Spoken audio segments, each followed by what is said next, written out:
Iya, kalau saya sebagai seorang suami ya, untuk ini sekarang saya menyikapinya dengan ya kita mesti sabar ya menghadapan hal ini. Saya kan juga berbicara dulu itu kan pas saya memberikan statement itu kan saya berdasarkan pengalaman saya.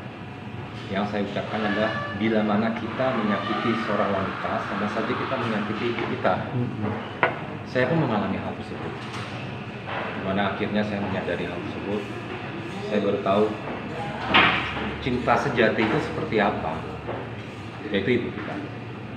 Dan saya nggak punya kesempatan untuk bisa hadir di pemakaman ibu saya. Itu yang membuat saya sangat miris. Tapi terjadi ini sekarang saya kayak berkaca ya. Memang ini kan bukan urusan saya antara ini kan masa lalunya Henny dengan RR kan. Gitu. Tapi di sini kan saya mengaca diri saya. Makanya saya cuma mengingatkan kepada RR bahwa tadi bila mana kita menyakiti wanita nih, wanita yang sudah bersamanya dulu, suka dukanya bersama dia, menemani dia, RR, akhirnya wajar lah kalau dia punya rasa yang benar-benar sedih gitu. Ya saya kan sini terenyuh kan melihat hal tersebut. Hampir setiap hari dia nangis, hampir setiap hari dia mengeluarkan semua perasaannya dia yang benar-benar bergejolak. Ya saya merasa terenyuh ya. Dan saya makanya kan juga memberikan nasihat kepada RR gitu. Ya kan, satu hal yang apa? Berpikirlah sebelum bertindak.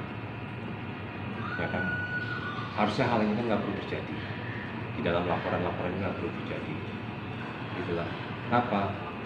Ini loh orang yang telah menolong kamu pada saat susah, RR. Ini wanita yang sangat baik, yang sudah menolong kamu di saat kamu terpuruk. Dia menemani kamu, menjaga kamu. Betul. Ya itu, saya cuma bisa mengingatkan hal itu supaya bisa berdamai. Laporan ini segera selesai, supaya akhirnya RR juga bisa move on, Henny juga bisa move on, berdamai dengan masa lalunya. Dan akhirnya saya juga mendoakan buat RR juga mendapatkan pendamping hidupnya yang terbaik. Henny juga mendapatkan pendampingnya ya sekarang bersama saya kan. Ya kan? Ya. Ya itu aja sih, saya memberikan statement seperti itu aja. Kalau mengenai laporan yang saya bilang katanya mau mengugat dia 10 miliar itu kan lawyer memberikan hal tersebut memang dari gugatan namanya perdata. Artinya saya tidak ada niat jahat, hanya untuk mengingatkan, karena kan ada kearifan dalam berbicara di depan umum. Kalau belum terbukti apapun, jangan kita langsung memberikan statement, ya kan? Itu aja sih saya cuma memberikan niatan. Nah, ini kan baru saya katanya, saya kan baru memberikan ceritanya. Tapi kan saya di sini kan saya harus berpikir dulu lebih matang lagi di dalam menentukan yang namanya gugatan perdata ataupun ini nggak masalah. Ya kan saya juga terus konsultasi dengan orang-orang ahli lah, baik itu dalam agama, baik itu dalam hukum ya kan. Saya bukan ahli agama, saya sendiri kan masih belajar dari 2014 ya kan? Tapi kan saya bertanya terus sama orang-orang ahli. Saya bukan orang yang sempurna, tapi saya terus belajar untuk bisa lebih sempurna lagi hari demi hari. Ya, kamu gimana? Dari Mbak Henny gimana? Kalau saya pribadi sih cuma maksudnya ya ikutin aja lah prosesnya gitu kan, sebagai warga negara Indonesia yang baik ya ikutin aja semuanya. Kalau saya pribadi sih udah maksudnya nggak pernah nyangka sih, maksudnya dia bisa stay gitu sama saya gitu, nggak pernah melihat perjuangan dan pengorbanan saya gitu. Jadi ya sudahlah, mau dia seperti apa ya saya tinggal ikutin prosesnya aja, lillahi ta'ala aja, pokoknya jalanin aja yang bisa saya jalani, yang bisa saya terima ya saya terima, yang nggak bisa saya terima ya nanti tinggal lawyer saya yang berbicara, tinggal hukum Indonesia yang berbicara. Bahkan nyesel nggak? Kalau dibilang nyesel, saya dari waktu yang dia ketangkap setelah saya menikah sama dia, itu saya bilang saya nyesel. Kalau saya nggak nyesel kan saya munafik banget ya gitu. Maksudnya dia sudah berjanji sama saya gitu berkali-kali tidak akan menggunakan narkoba lagi, sampai akhirnya menggunakan lagi, pasti nyesel lah. Apalagi sekarang dia bisa tega gitu loh bikin LP buat saya gitu, orang yang pernah hidup bareng sama dia gitu. Dan dia bilang saya laporin dia di Polres Jaksel, teman-teman media juga tahu gitu loh bahwa bukan saya yang lapor, saya tidak melaporkan dia gitu.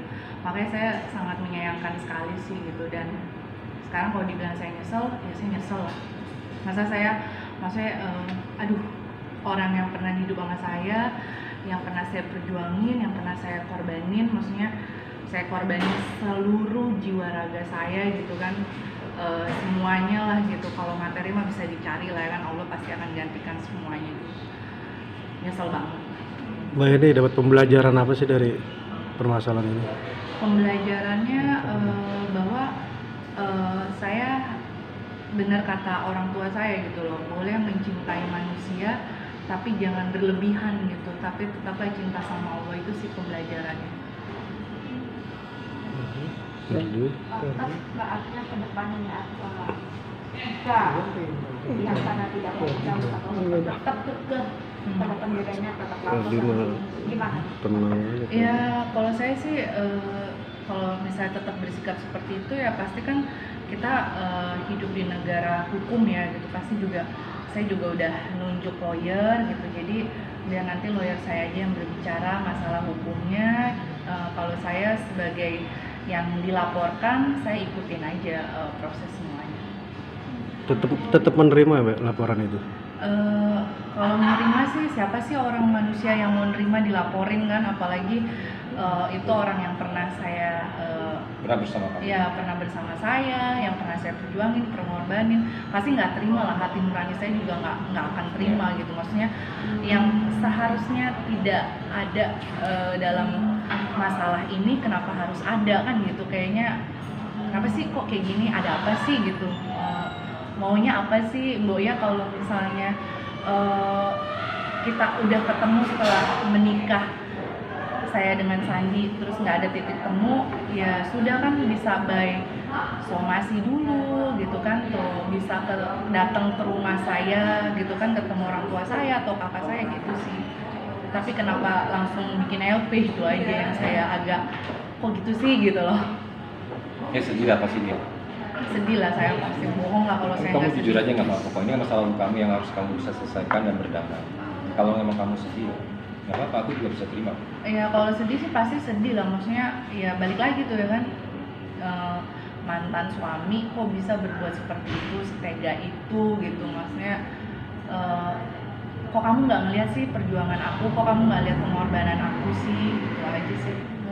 Dengan publik sendiri, artinya kita balik lagi ke publik, ke netizen, pasti banyak yang mencibir perihal bolak-balik kasus terus. Iya, bingung juga gitu, maksudnya aduh, saya kan menikah dengan public figure, berarti saya harus menerima konsekuensi yang harus saya jalanin kan.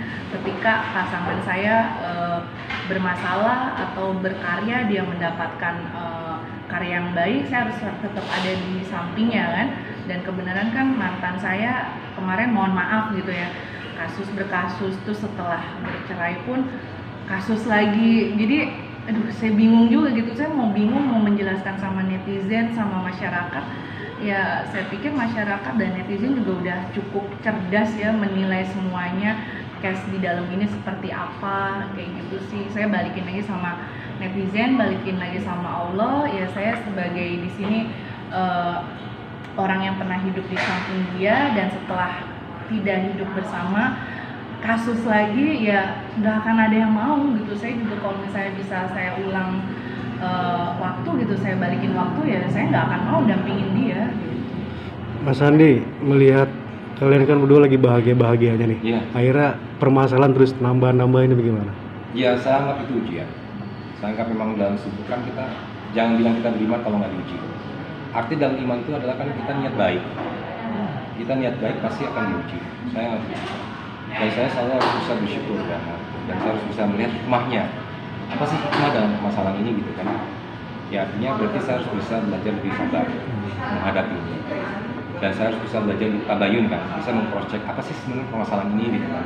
Apa sih yang terjadi sebenarnya? Kalau di sini saya lihat, kita bisa menilai gitu. Oh, ini sebenarnya kan apa? ya tadi saya ceritakan bahwa dia sedang nangis juga, sedih kan, itu kan menjawabkan. Ya akhirnya kan saya melihat kondisinya dia kan, saya langsung ke flashback. Saya bukan orang yang sempurna, saya juga punya pengalaman kesalahan sebelumnya kan. Akhirnya pun saya waktu itu saya mengakui kesalahan saya dan saya menyesal, saya menyesal di depan umum. Bahkan media pun waktu itu kan wawancara saya kan, saya menyesal dengan kehidupan saya yang dulu dan akhirnya saya mengakui kesalahan saya. Gitu. Sehingga akhirnya nggak lama kemudian saya dipertemukan sama Henny. Kayak apa ya, dia bilang, Nih setelah kamu sadari akan kekacauan dalam hidupmu, kamu akhirnya menemukan apa ya namanya, hadiah-hadiah. Intinya kan semua itu kan indah pada waktunya. Jadi ketika kita menyadari kesalahan kita dalam kehancuran, kerusakan, kita nggak bisa boleh sombong lagi, sadari gitu kan. Kita nggak denial lagi, kita nggak menyangkal lagi bahwa kita ini baik-baik aja enggak. Akhirnya saya sadari itu semua, akhirnya satu demi satu ya kehidupan itu diperbaiki. Dan saya bersyukur kepada Allah kenapa saya mendapatkan hadiah. Hadiah itu ya Pak? Ya seorang wanita yang baik, saya bilang. Seorang wanita yang baik dan juga dalam pengalaman hidupnya dia berjuang untuk pasangannya dulu gitu. Dan ini adalah sebuah kesempatan buat saya. Saya anggap ini adalah kesempatan yang diizinkan oleh Allah untuk saya bisa menjalaninya dengan baik. Ya saya pasti akan, ya namanya kita bukan orang sempurna ya terbangun masih ngalamin. Tapi kan saya pasti akan mengacu dari pengalaman saya yang sebelumnya gitu. Itu aja sih. Kalau saya depan media kan maksudnya kemarin-kemarin selalu nangis ya. Kalau sekarang kayaknya kalau saya ngelihat ke dulu sih jadi lucu gitu, maksudnya kenapa sih mesti nangis gitu. Tapi ya gimana ya, namanya juga mantan suami. Kalau sekarang alhamdulillah saya udah bahagia sama Sandi. Jangankan di media, hampir dulu tuh hampir pas awal-awal saya kenal juga apa-apa pasti curhat tentang permasalahannya. Sampai kan saya suka bercanda sama dia, masa lalu biarlah masa lalu, saya bercanda gitu terus kan. Maksudnya emang ya paling nggak kita nggak bisa merubah dia, saya nggak bisa merubah dia, tapi hanya dia bisa berubah dengan apa yang dia alamin. Dan akhirnya bisa berdamai dengan masalahnya. Dan saya nggak bisa nyuruh dia berdamai, itu hanya dia sendiri yang bisa. Yang paling nggak saya bisa mendampingi dia di dalam saat-saat sulitnya dia, di dalam berdamai dengan diri. Itu aja sih. Sampai Tiljana. Insyaallah. Ada pesan nggak buat mantan? Apa yang mau diucapkan? Kalau pesan sih aku paling